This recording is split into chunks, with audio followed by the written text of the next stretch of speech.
Alhamdulillah kita bersyukur di pagi yang berkah ini atas rahmatnya kita kembali bersama di acara kajian rutin setiap hari Ahad pagi ba'da sholat subuh. Dan Alhamdulillah acara ini sudah berlangsung sekian lama ya. Semoga ini terakumulasi menjadi satu pahala untuk bapak-bapak dan ibu-ibu, satu tabungan di akhirat nanti.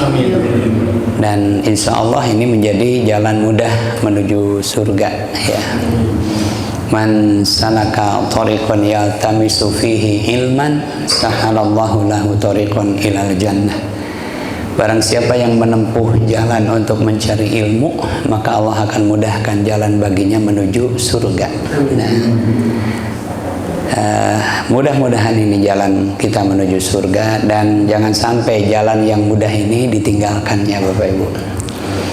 Salawat dan salam semoga dilimpahkan Allah kepada Nabi kita Nabi Muhammad Sallallahu Alaihi Wasallam, kepada keluarganya, sahabatnya, tabi'in dan juga kita semua yang menjadi umatnya sampai hari kiamat.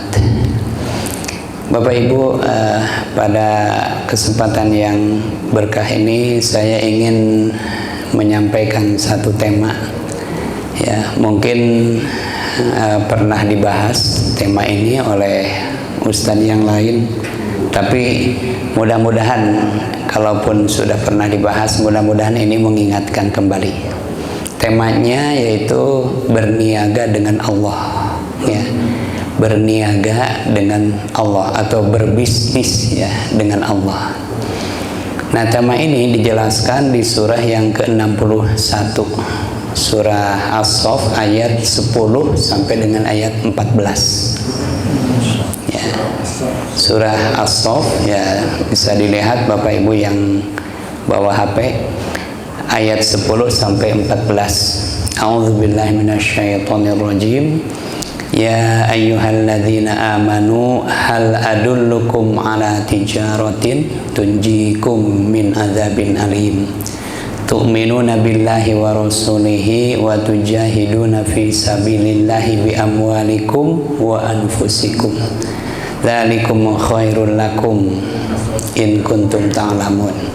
Yaghfir lakum dzunubakum wa yudkhilkum jannat tajri min tahtihal anhar wa masakina thayyibatan fi jannati adn dzalikal fawzul azim wa ukhra tuhibbunaha nasrun minallahi wa fathun qarib wa basyiril mu'minin ya ayyuhalladzina amanu kunu ansarallah kama qala Isa ibn Maryam lil hawariyina nahnu ansarullah fa amana ta'ifatun min bani Israil wa kafarat ta'ifah fa ayyadna alladzina amanu ala aduwwihim fa asbahu dhahirin. Itu ayatnya. Surah As-Saff, surah yang ke-61 ayat 10 sampai dengan 14 ini adalah tawaran Pak, ajakan dari Allah Subhanahu wa taala kepada orang-orang mukmin untuk berniaga ya, untuk berdagang.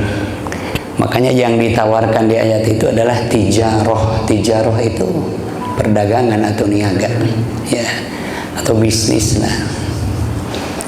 Wahai orang-orang yang beriman, maukah aku tunjukkan ya kepada kalian satu niaga yang dijamin tidak akan rugi, yang akan menyelamatkan kamu dari azab yang pedih.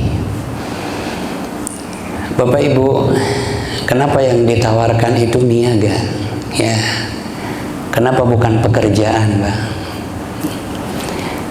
Karena niaga itu satu cara untuk mendapatkan kekayaan secara cepat, Pak.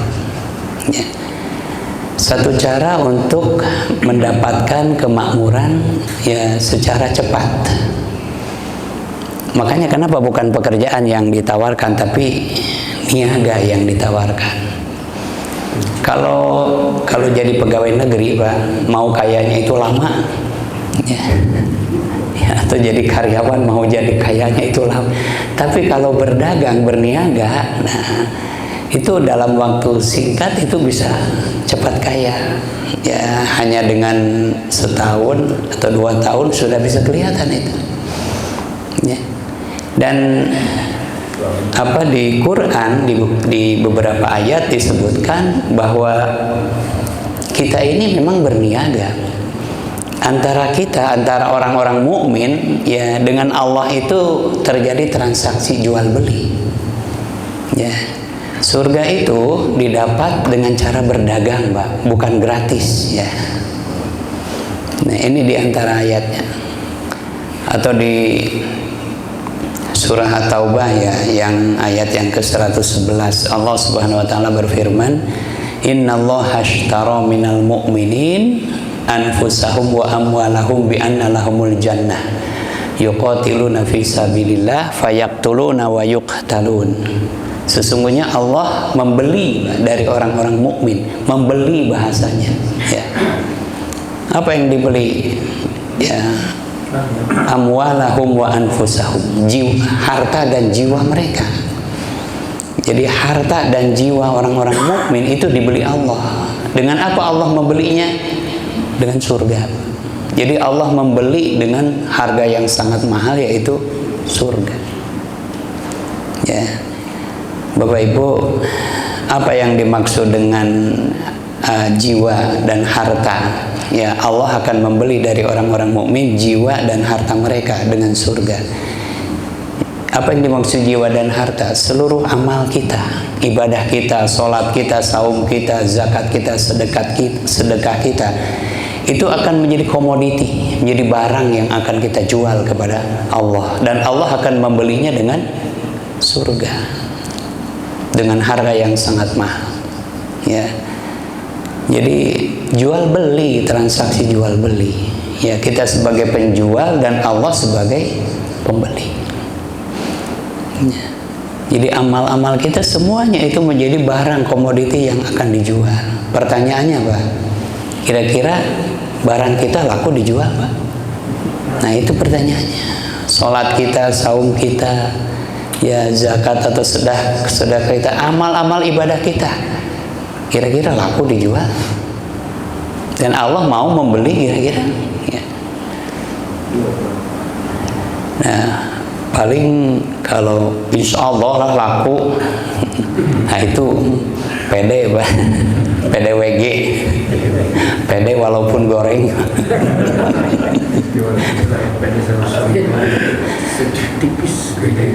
Paling ya harapan lah ya, mudah-mudahan sholatnya sering akhir, lagi sholat juga tidak khusyuk, ingat kesana kemari, sigana memual payu, Pak. Ya harapan lah, mudah-mudahan ya Allah mau membeli barang-barang kita, sholat kita, saum kita, semua akan diberi Allah, dan Allah akan memberikan surga kepada kita.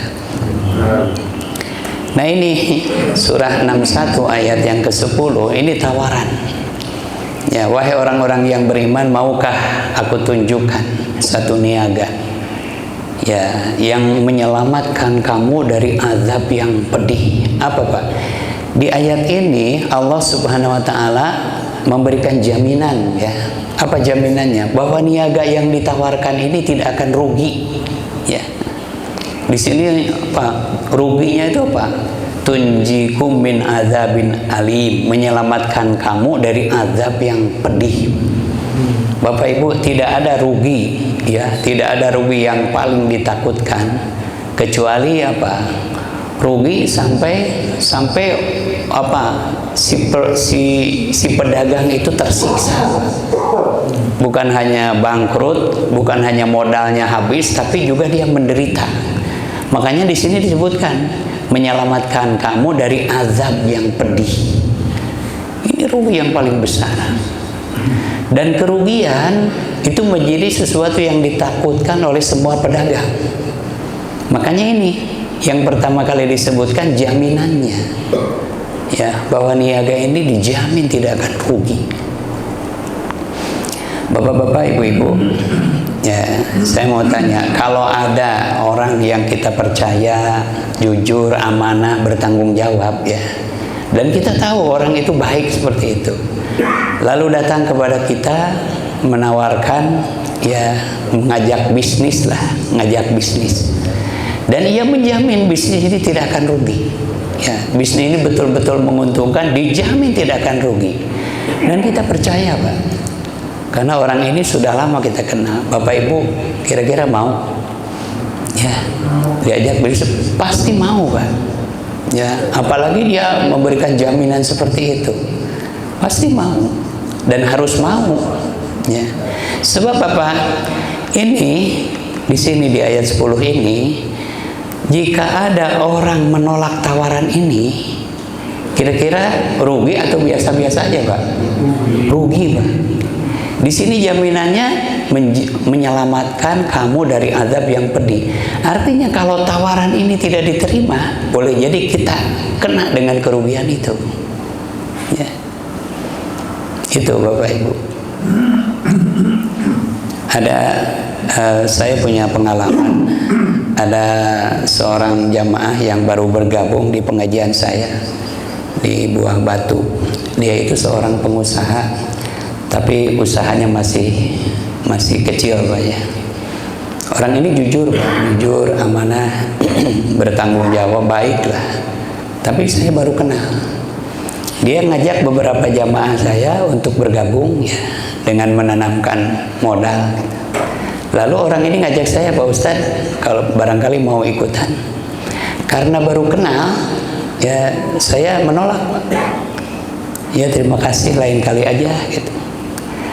Nah setelah 5 tahun berjalan, ya beberapa orang yang ikut usaha dengan dia setiap tahunnya itu dapat dapat dividen, Pak, dapat keuntungan sampai 150 juta setiap tahunnya.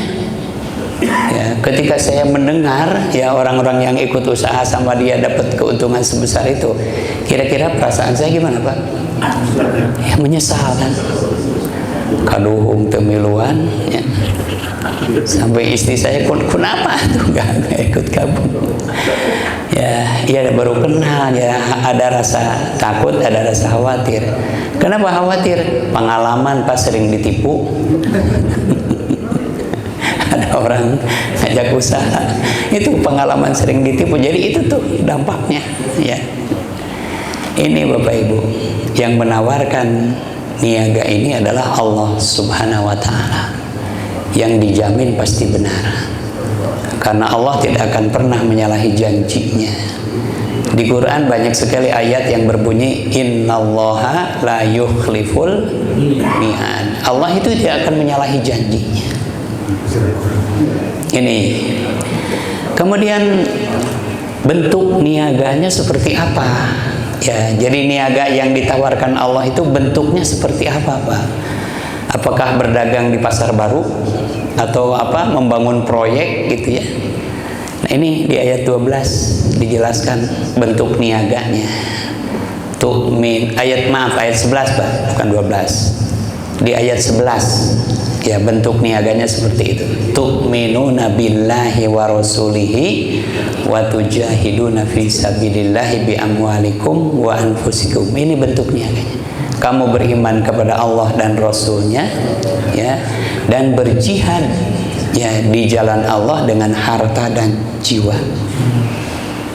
Ini bentuk niaganya.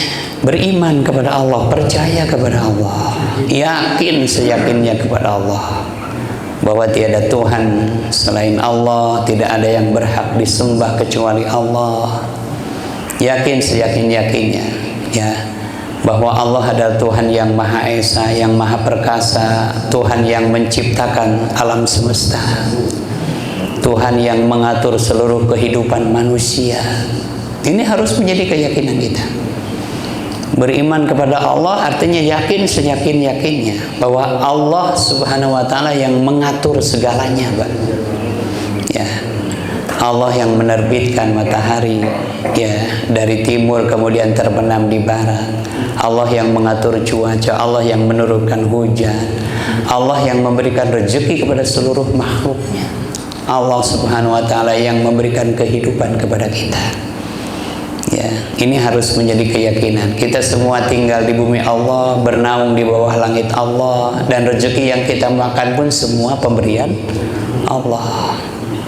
Ya, Selain beriman kepada Allah, juga beriman kepada para malaikatnya, kitab-kitabnya, ya rasul-rasulnya. Juga harus meyakini adanya hari akhir, hari kiamat, ya.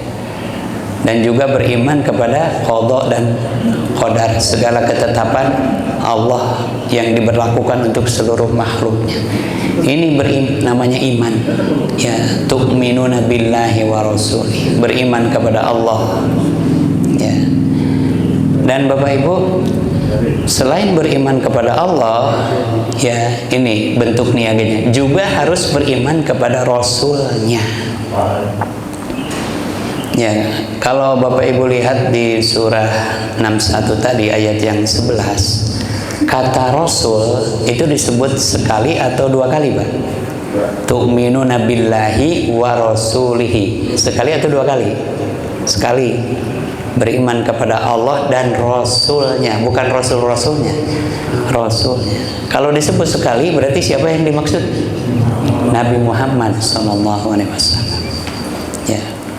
Jadi Bapak Ibu, beriman kepada Allah tidak cukup, juga harus beriman kepada Rasulnya. Makanya seorang mukmin itu punya dua kesaksian, ya, yang disebut dengan syahadatain. Dua kesaksian. Pertama, bersaksi tiada Tuhan selain Allah. Yang kedua, bersaksi Nabi Muhammad utusan Allah. Itu dua kesaksian, bukan syahadat tapi syahadatain, ya. Ini bentuk niaganya, ya. Beriman bahwa Nabi Muhammad adalah benar-benar seorang utusan Allah. Beriman bahwa Nabi Muhammad itu adalah manusia atau nabi terakhir yang diutus Allah kepada manusia, ya. Yakin seyakin-yakinnya akan kebenaran risalahnya, percaya dengan Quran yang dibawanya. Ini, Pak. Beriman kepada Nabi Muhammad, ya, dengan menjadikan beliau sebagai teladan di dalam segala aspek kehidupan orang-orang mukmin. Laqad kana lakum fi rasulillahi uswatun hasanah liman kana yarjullaha wal yawmal akhir wa dzakarallaha katsira. Sungguh telah ada dalam diri Rasulullah itu suri tauladan yang baik bagi orang-orang yang mengharapkan pertemuan dengan Allah, ya, dan yang banyak mengingat Allah. Bapak Ibu yang dirahmati dan dimuliakan Allah, ya, beriman kepada Allah tadi menjadikan Nabi sebagai teladan dan menjadikan beliau sebagai pemimpin, ya. Ya, beliau harus menjadi manusia yang paling dicintai oleh setiap orang mukmin, Pak. Bahkan kecintaan kepada Nabi itu harus lebih daripada kecintaan kepada diri sendiri. Ini konsekuensi dari beriman kepada Nabi Muhammad. Ya, mencintai Nabi itu harus lebih daripada mencintai keluarga, mencintai anak-anak, mencintai istri, bahkan mencintai diri sendiri. La yu'minu ahadukum hatta yuhibbu. Ini tidak dikatakan beriman salah seorang di antara kalian sampai dia mencintai aku, kata Nabi, melebihi kecintaan kepada dirinya, ya. Umar bin Khattab itu pernah ditanya, ya Umar, wahai Umar, man ahabbu ilaik, siapa orang yang paling kamu cintai? Kata Umar, anta ya Rasulullah illa abi wa ummi, Anda kecuali ibu bapak saya, ya. Jadi Umar ditanya, siapa yang paling kamu cintai? Jawabannya, Anda ya Rasulullah, Anda kecuali ibu bapak saya. Apa artinya, Bapak Ibu? Umar cinta kepada Nabi, tapi dia lebih cinta kepada ibu bapaknya. Kata Nabi, la hunaka laisa bihubbil mu'min au kama qala hadis. Bukan, itu bukan cinta seorang mukmin. Katakan sekali lagi, siapa yang paling kamu cinta? Kata Umar, anta ya Rasulullah illa binafsi, Anda kecuali diri saya sendiri. Umar cinta kepada Nabi, tapi dia lebih cinta kepada dirinya. Kata Nabi, lah, tidak, ya, bukan, itu bukan cinta sejati seorang mukmin. Katakan sekali lagi, siapa yang paling kamu cintai? Kata Umar, anta ya Rasulullah wala abi wala ummi wala binafsi, Anda, bukan ibu saya, bukan bapak saya, dan bukan diri saya. Itulah cinta seorang mukmin. Seperti itu, Pak. Bahkan ada peringatan ya dari Allah Subhanahu wa taala. Jika kita lebih mencintai yang lain selain Nabi, ada peringatan di surah At-Taubah ayat yang ke-24. Qul in kana aba'ukum wa abna'ukum wa ashiratukum wa azwajukum wa ikhwanukum wa amwalun iqtaraftumuha wa tijaratan takhshawna kasadaha wa masakina tardawnaha ahabba ilaikum minallahi wa rasulih wa jihadin fi sabilih fatarabbasu hatta ya'tiyallahu bi amri. Katakan jika bapak-bapakmu, anak-anakmu, keluargamu, istri-istrimu, saudara-saudaramu, harta kekayaan ya yang kamu usahakan, perniagaan yang kamu khawatirkan kerugiannya, rumah-rumah yang kamu senangi, lebih kamu cintai daripada Allah dan Rasulnya dan berjihad di jalannya, maka tunggu. Ini peringatan ya, peringatan, tunggu sampai Allah mendatangkan keputusannya. Di surah Al-Ahzab ayat yang ke-6 Allah Subhanahu wa taala berfirman, "An-nabiyyu aula bil mu'minina min anfusihim wa azwajuhu ummahatuhum." Nabi itu hendaklah lebih utama bagi orang-orang mukmin dibandingkan diri mereka sendiri. Dan ibu-ibu dan istri-istri Nabi adalah ibu-ibunya orang-orang mukmin. Ini Bapak ya, kecintaan seorang mukmin kepada nabinya. Ada seorang sahabat bertanya kepada Nabi, "Ya Rasulullah, mata sa'ah?" Wahai Rasulullah, kapan kiamat? Jadi dia nanya kiamat. Lalu Nabi mengatakan, Nabi balik bertanya, "Ma'adad tabi?" Apa yang telah kamu siapkan untuk menghadapi kiamat? Orang itu mengatakan, ya tidak ada amal yang lebih pantas aku siapkan untuk menghadapi kiamat. Ya tidak ada amal yang pantas aku siapkan untuk menghadapi kiamat kecuali satu. Apa? Aku mencintaimu lebih dari segalanya. Maka Rasul mengatakan, engkau akan bersama dengan orang yang engkau cintai pada hari kiamat. Ya. Nuhun.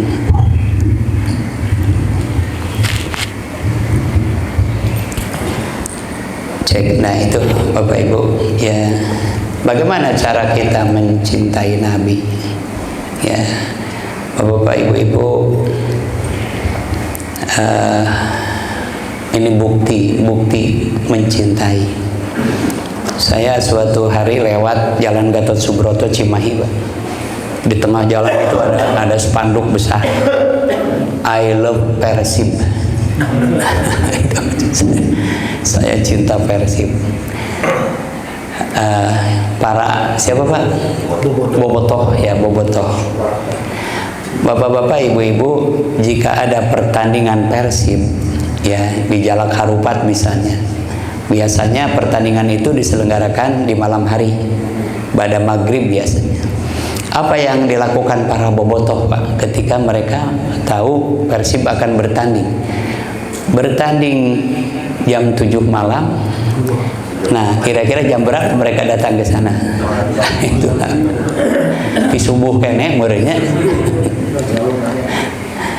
Ya, kalau Persib kalah, apa yang terjadi dengan bobotoh, Pak? Ngamuk, kalah. Kalau Persib menang, seperti itu. Jadi bukan mesti begitu ya mencintai Nabi, tapi semangatnya harus seperti itu semangatnya. Bahkan mungkin lebih daripada seperti itu. Tidak sedikit Pak orang ya demi Persib sampai ada yang meninggal dunia kan gitu Pak. Ya. Demi Persib sampai berani berantem gitu. Ya terjadi huru-hara. Ini kecintaan yang salah kaprah mungkin.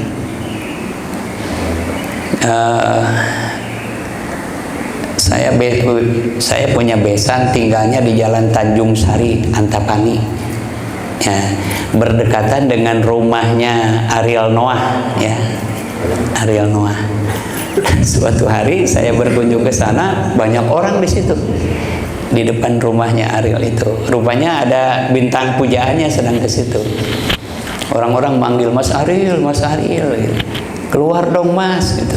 Banyak orang-orang kumpul di sini. Arielnya teu keluar. Lama-lama beureun kesel, anjir teh teu keluar si Ariel.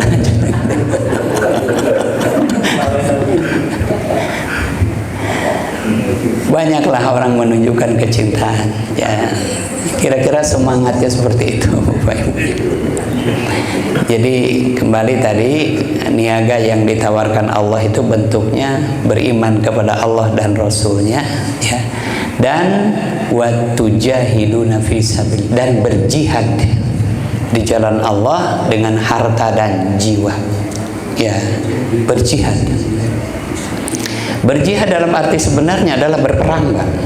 Berperang, ya, berperang membela agama Allah, berperang di jalan Islam. Nah, tapi jihad dalam arti lain, ya, selain artinya berperang, jihad diartikan bersungguh-sungguh, Pak. Ya, bersungguh-sungguh, serius. Ya.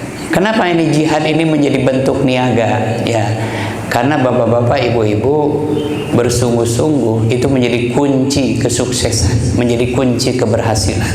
Segala sesuatu tidak akan bisa terlaksana, tidak akan bisa didapat, ya, jika kita tidak bersungguh-sungguh.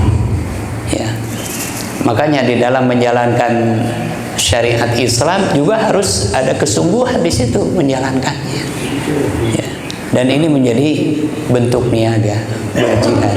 Makanya tadi, ya, Allah akan membeli dari orang-orang mukmin harta dan jiwa mereka dengan surga. Mereka berperang di jalan Allah, ada yang membunuh, ada yang terbunuh. Memang itu niaga. Ya. Kemudian di ujung ayat 11 Allah Subhanahu wa taala berfirman, "Dzalikum khairul lakum in kuntum taqlamun." Yang demikian itu lebih baik bagi kalian jika kalian mengetahui. Ya, niaga yang seperti ini itu lebih baik, ya. Ini Bapak Ibu. Makanya tadi kalau misalnya ada orang menolak tawaran ini, dipastikan rugi. Ya, dipastikan rugi. Tadi bentuk niaganya beriman kepada Allah dan Rasulnya. Kalau ini ditolak, berarti dia tidak beriman kepada Allah dan Rasulnya. Nah, Bapak Ibu, apa keuntungan? Ya, apa keuntungan dari niaga yang ditawarkan ini? Dijelaskan di ayat 12. Apa keuntungannya? Yaghfir lakum dzunubakum. Yang pertama, Allah akan ampuni dosa-dosa kalian. Ini keuntungannya, Pak.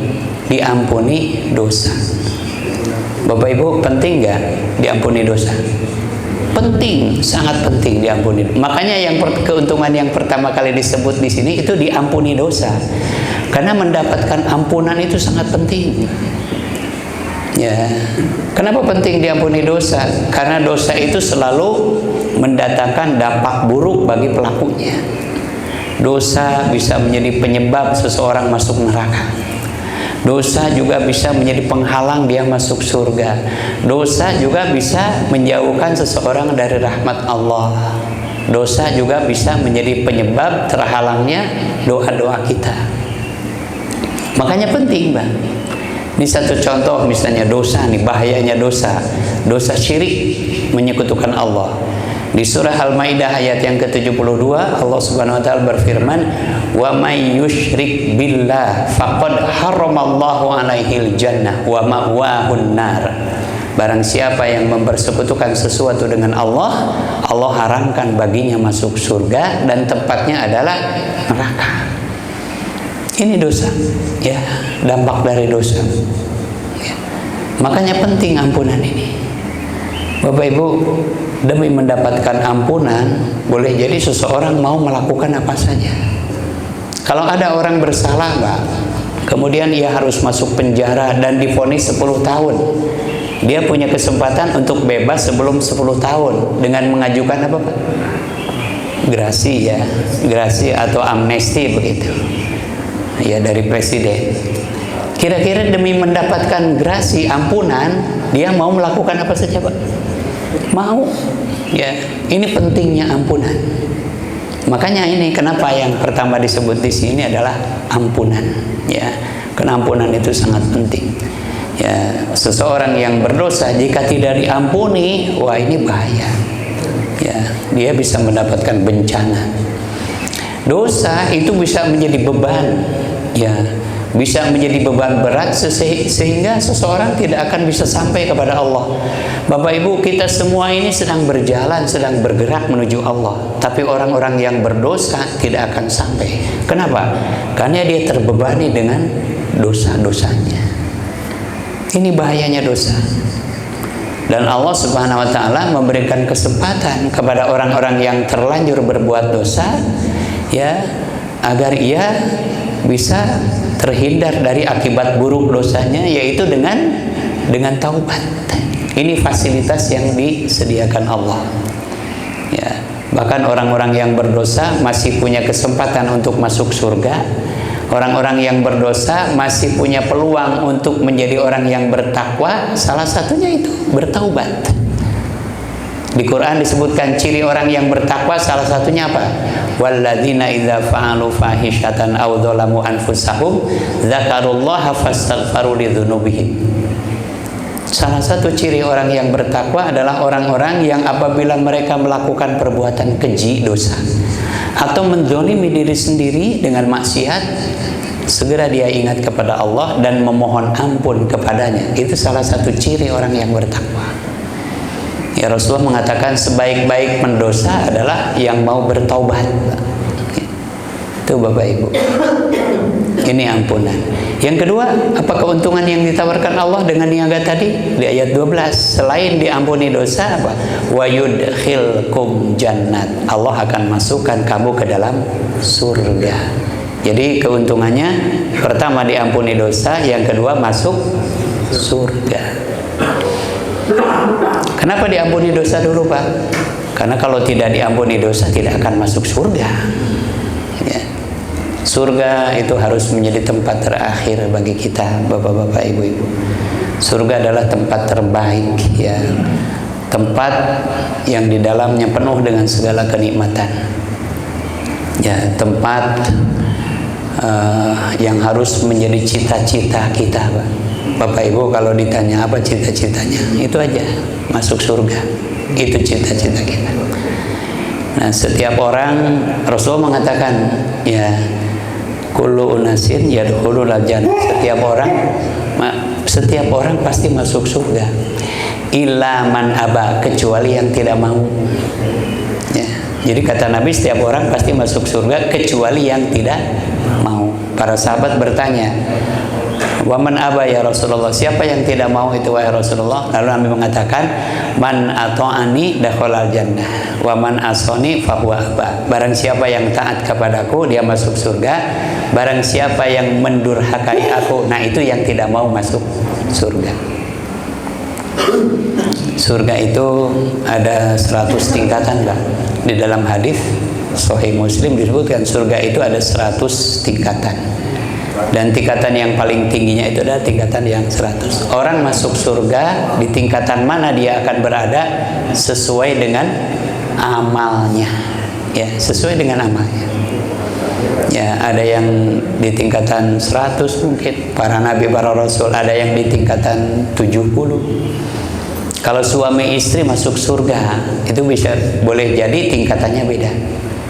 Misalnya istrinya ada di tingkatan 70, suaminya di tingkatan 40. Jika ingin bertemu, maka istrinya yang turun. Yang di bawah tidak bisa naik ke atas, Pak.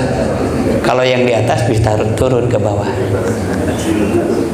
Ya, jadi istrinya yang turun menemui suaminya.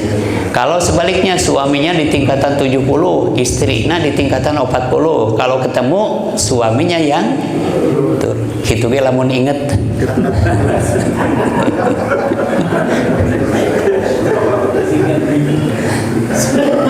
Itu Bapak Ibu.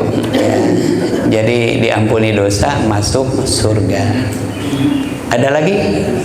Nah, di ayat 12 yang ketiga, wa masakina thayyibatan fi jannati adn. Dan tempat tinggal yang baik di surga Aden.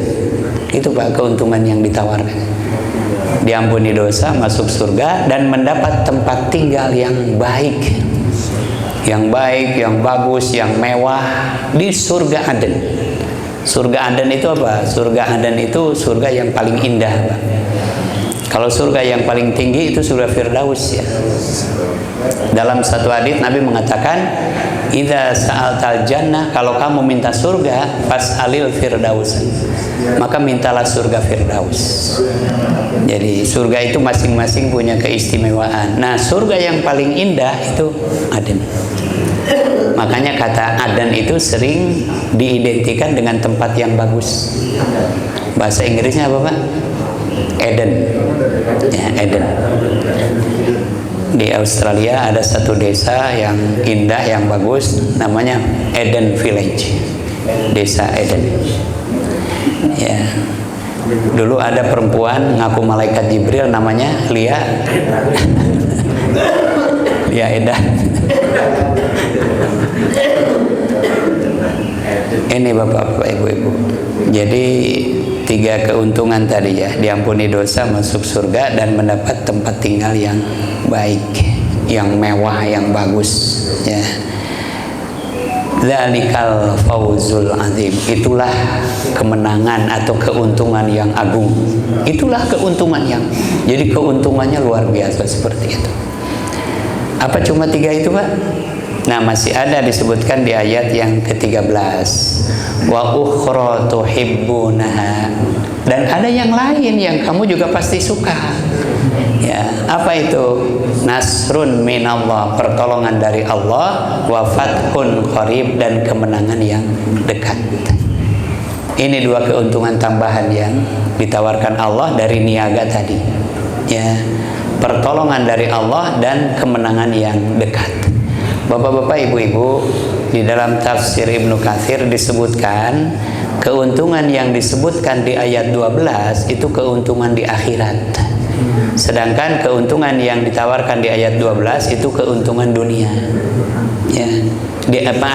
Yang di ayat 12 itu keuntungan di akhirat, yang di ayat 13 itu keuntungan di dunia. Kenapa, Pak? Akhirat dulu yang disebutkan, keuntungan akhirat dulu, baru kemudian dunia. Karena keuntungan akhirat itu lebih penting, lebih besar, lebih abadi daripada keuntungan dunia. Nasrun minallah itu keuntungan dunia, pertolongan dari Allah. Ya, Allah akan memberikan pertolongan, ya, kepada orang yang menerima tawaran ini di dalam urusan dunianya. Allah akan menolong dia di dalam mencari rezekinya, di dalam pekerjaannya. Ya, Allah akan tolong dia di dalam usahanya, di dalam niaganya. Ya, dan Allah akan berikan kemenangan, ya, kepada dia atas musuh-musuhnya. Wa basyiril mu'minin. Nah, ini ayat 13 ini ditutup dengan kalimat itu, dan sampaikanlah kabar gembira kepada orang-orang mukmin. Ini kabar gembira, Bapak Ibu. Ya, kalau ini kabar gembira berarti kita harus menyambutnya, ya. Sampaikanlah kabar gembira ini kepada orang-orang mukmin. Sampai nggak, Pak, kepada kita kabar gembira ini? Sampai, kan ini lagi diterangin, ya. Sampai kabar gembira ini, dan insya Allah kita akan menyambutnya. Nah, makanya di ayat yang ke-14, ya, Allah Subhanahu wa taala memerintahkan kepada orang-orang mukmin agar dia mau menjadi penolong-penolong agama Allah. Ya ayyuhalladzina amanu, wahai orang-orang yang beriman, kunu ansarallah, jadilah kalian penolong-penolong agama Allah. Ya, Bapak Ibu, apa yang dimaksud penolong agama Allah? Yang dimaksud penolong agama Allah adalah orang-orang yang membela agama Allah. Ya, orang-orang yang menegakkan agama Allah. Ada orang mengatakan, Pak, Allah itu kan maha kuasa, Allah itu maha perkasa, kenapa harus ditolong? Ya, begini, yang diperintahkan di ayat ini bukan menolong Allah, tapi menolong agamanya. Allah memberikan hidayah, ini bahasanya, Allah memberikan hidayah Islam, ya, memberikan hidayah iman dan Islam ini kepada kita. Bapak Ibu. Menolong agama Allah adalah menjaga pemberian Allah ini dengan sebaik-baiknya. Menjaga hidayah ini supaya tidak lepas dari kita. Bagaimana cara menolongnya? Dengan menegakkan syariat Islam. Jadi menegakkan syariat Islam baik di dalam diri kita, di tengah-tengah keluarga kita, atau di lingkungan masyarakat kita, maka itu bahasa menolong agama Allah. Bapak Ibu, kalau misalnya orang-orang Islam sudah tidak ada yang mau sholat, kira-kira Islam ini masih tegak atau runtuh, Pak? Runtuh. Kalau orang-orang Islam sudah tidak mau lagi menjalankan syariatnya, jangan harap agama ini akan tegak. Nah, jadi menolong agama Allah itu maksudnya menegakkan Islam, menegakkan syariat di dalam diri kita, keluarga kita, dan di tengah-tengah masyarakat kita. Ini. Dan Allah mensyaratkan, jika ingin ditolong Allah, ya, maka kita harus mau menolong agama Allah. Di surah 47 ayat yang ke-7, Allah Subhanahu wa taala berfirman, "Ya ayyuhalladzina amanu in tansurullah yansurukum wa yutsabbit aqdamakum." Wahai orang-orang yang beriman, jika kamu mau menolong agama Allah, maka Allah pasti akan menolongmu.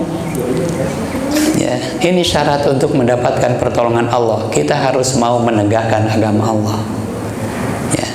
Kama qala Isa bin Maryam, sebagaimana Isa putra Maryam pernah mengatakan seperti itu kepada para sahabatnya kaum Hawariyin. Ya. Sebagaimana Isa mengatakan, ya, man ansori ilallah, siapa yang mau menjadi penolong agama Allah. Qalal hawariyuna, maka orang-orang Hawariyin, para sahabat Nabi Isa mengatakan, nahnu ansarullah, kamilah penolong agama Allah. Ini kaum Hawariyin. Ketika Nabi Isa memerintahkan agar mereka menjadi penolong agama Allah, mereka, para sahabat Nabi Isa, ya, serentak mengatakan, nahnu ansarullah, kamilah penolong agama Allah. Tapi apa yang terjadi, Pak, dengan Bani Israel? Sebagian mau menjadi penolong agama Allah dan sebagian lagi mengingkarinya. Fa'amanat ta'ifatun min Bani Israel, ya, fa'amanat, maka sebagian orang-orang Bani Israel beriman, wa kafarat ta'ifah, dan sebagian lagi kafir. Tapi fa'ayyadnal ladzina amanu ala aduhim, tapi Allah akan membantu, ya, orang-orang yang beriman untuk mengalahkan musuh-musuhnya. Fa'asbahu dhahirin, maka jadilah mereka sebagai pemenang. Ini janji Allah, ya. Siapapun yang mau menolong agama Allah pasti akan ditolong Allah. Nah, ini Bapak Ibu tafsir singkat dari surah 61 ayat 10 sampai dengan ayat 14. Semoga kita semua termasuk orang-orang yang berniaga dengan Allah. Dan mudah-mudahan dari niaga ini kita akan mendapatkan keuntungan yang besar tadi, ya, yang ditawarkan Allah. Amin, mudah-mudahan. Demikian Bapak-bapak, Ibu-ibu. Ya, ada pertanyaan, Pak?